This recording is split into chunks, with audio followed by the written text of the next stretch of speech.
अब जनाबाई क्या समझाए उनको कि पांडुरंग मेरे पास रात को आते हैं, मैं उनके पैर दबाती हूँ, उनको गाना सुनाती हूँ, कोई मानेगा उनकी बात?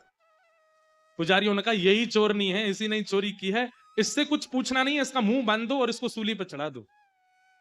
और यही किया, मुख बांध दिया, एक शब्द नहीं सुना उनका, और तभी सूली तैयार करके जनाबाई को चढ़ाने लगे।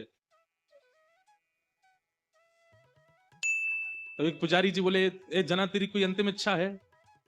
तो फिर से जनाबाई ने एक मराठी में फिर एक कीर्तन गाया ठाकुर जी को टोकते हुए, और उसमें पूरे संसार को जनाबाई कहती हैं कि भैया ये प्रीत की रीत बड़ी कठिन है, इनसे प्रेम के मार्ग में अगर आओ तो सोच समझ के आना, ये बहुत खेलते।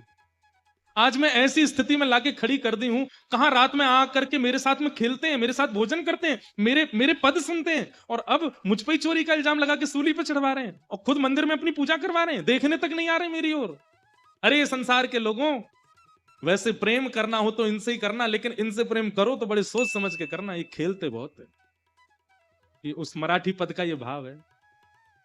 और जनाबाई सब पुजारियों के आगे बोली, मैं सफाई नहीं देना चाहती, मैं क्या बताऊं आपको कि मेरे साथ क्या हुआ, मैं बस उन स्मृतियों को हृदय में धारण कर लेती हूं जो पांडुरंग ने मुझे दिए हैं, और उनके साथ में जाना मंजूर समझूंगी। और सूली पर चढ़ा दिया। जैसे ही सूली उनके गले में लटकाई और पीछे से उसको कस करके बस खींचने ही वाले थे, इतने में ही पांडुरंग भगवान क्रोधित हो गए, और जो सूली का जो फंदा था वो तुरंत रस्सी से जल बन गया, पानी बन गया, और पानी बन करके अदृश्य हो गया।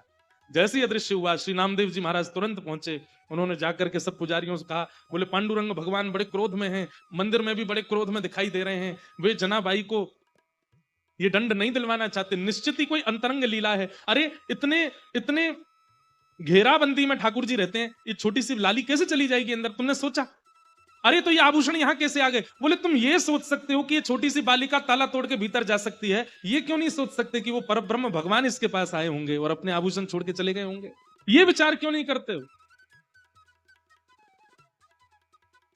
लेकिन बंधुओं, उसके बाद जनाबाई बड़ी हताश सी हो गई, सबने क्षमा मांगी, लेकिन जनाबाई बोली नहीं, अब पांडुरंग मुझे बुला रहे हैं और मैं जा रही हूं।